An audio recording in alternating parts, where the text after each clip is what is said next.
He will see in Bakersfield, San Jose. We'll see in Buffalo, Toledo, Montreal, Toronto, Ottawa. Go to jimmydore.com for a link for those tickets. So I've noticed I couldn't find the video. I saw a video maybe a week ago of Carney being asked questions, and he just literally turned on his heel and ran away.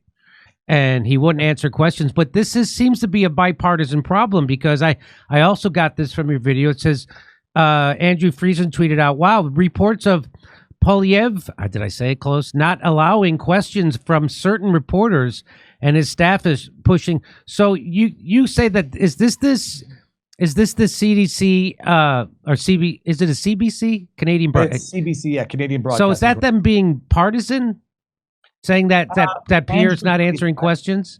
I know that name, Andrew Friesen. I'm certain I've interacted with them. No, who Pierre might not be taking questions from might be independent media that might actually ask legitimate questions to. I mean, I'm not independent media, and I can understand why Pierre, no one from the Conservatives will answer a question from me or come on a podcast, because first of all, I'm brash. I swear on Twitter. I'm too politically toxic.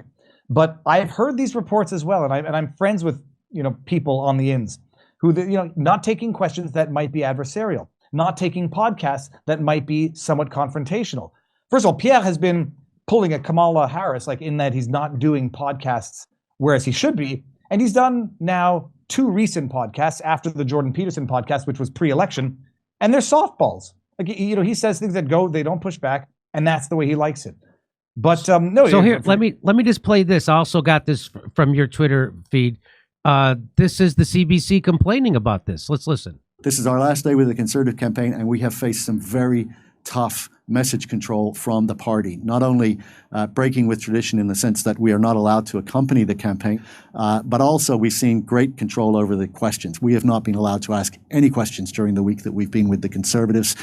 Today we made an effort to get a question, and they told us that we could ask one, but that it had to be my colleague Tom Parry who asked the question. We responded that I was the one who had the question, and we preferred that I asked it. At that point, they took our question away and gave it to another outlet. We've also seen efforts to find out what reporters are going to ask, to pressure them to reveal what their question will be before the news conference. Jeez. And of course, that's asked before the party decides who gets to ask a question. And we've also seen some fairly heavy-handed treatment by Conservative Party staffers, including some pushing and shoving, as we saw on the public wharf at Petty Harbour in Newfoundland. So it's been a difficult week. It's difficult to get the same level of accountability from the Polyev campaign as it has been from past Conservative campaigns, or from the other parties in this election campaign. David.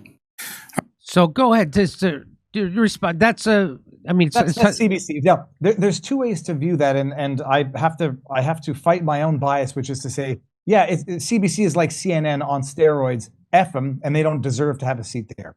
Okay. Flip side is, I don't think you should be open and transparent and take their CBC's question. But when I watch that part, and I'm like, okay, the CBC trying to paint Pierre Poilievre in a bad light. Do I trust the CBC even by their own words on their own face, where they say, yeah, they wanted, they were going to take the question, but it was the other guy, and we said no, it has to be me. Sounds like they're acting like a bunch of jackasses, making demands, and then when their opportunity lapses, then they try to paint it as a Pierre Poilievre fault. I don't know which way to go with that, because I don't trust the CBC. They will go out of their way to do everything they can to demonize Pierre, and it sounds like by their own statements they had the opportunity to ask the question. And they chose not to, because it had to be him, because he had the question. It's so hard to pass the question off. But I do know that, at least from immediate evidence, and it hasn't been disproven, that the campaign has been excluding or putting people on the outs and forcing even their own patrons to like dress in appropriate attire, not appropriate, politically appropriate attire. Where there was a video of a guy that I know, Pleb the reporter, who's live streaming at these events. And like when I was live streaming in Ottawa, I said, we're going to see what's going on here for good or for bad. If they're pissing all over the War Memorial, we're going to see it. If they're spray painting swastikas on Terry Fox, we're going to see it. They weren't.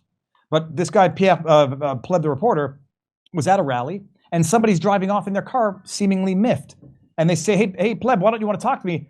Pierre asked me to take off this hat, which was a Make Canada Great hat. Make Canada Great Again hat. And then Pleb's like, well, did you take it off and go? And the thing is like, hell no, I'm not taking off a freaking hat, let alone a Make Canada Great Again hat. And so I do know they're doing some things which I think are tremendously stupid. They want to dissociate themselves as much as possible from Trump and anything Trump related. to the point where they're making people take off maple MAGA hats. I have no doubt that they might be a little bit impatient with or intolerant of the CBC. But from what that guy's saying, even if I believe him, it sounded like they had their opportunity and they said no to it so they can make a negative stink out of it. Okay. So, I've seen videos of Pierre taking on adversarial reporters. He's very good at it. He really, you can't help but almost cheer for him when he has an interaction with these guys. And so it seems like missed opportunity. Like you should take it because every time absolutely. Well, the Apple video I thought was a little. What's the word? That was a great video, I think. But it went viral. Yeah. And the one where he says, "Well, I'm not familiar. How many genders are there?" And with the report, I mean, those go viral. Why the hell hasn't he been doing that now? It's.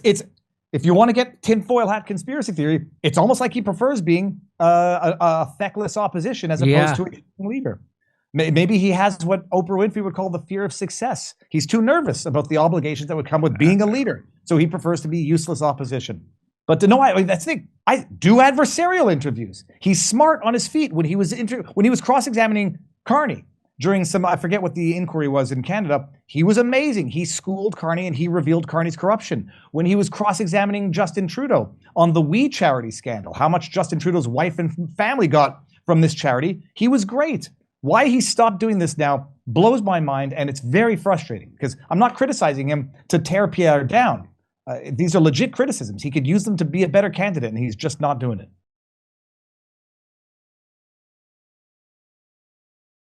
He will see in Bakersfield, San Jose. We'll see in Buffalo, Toledo, Montreal, Toronto, Ottawa. Go to jimmydore.com for a link for those tickets.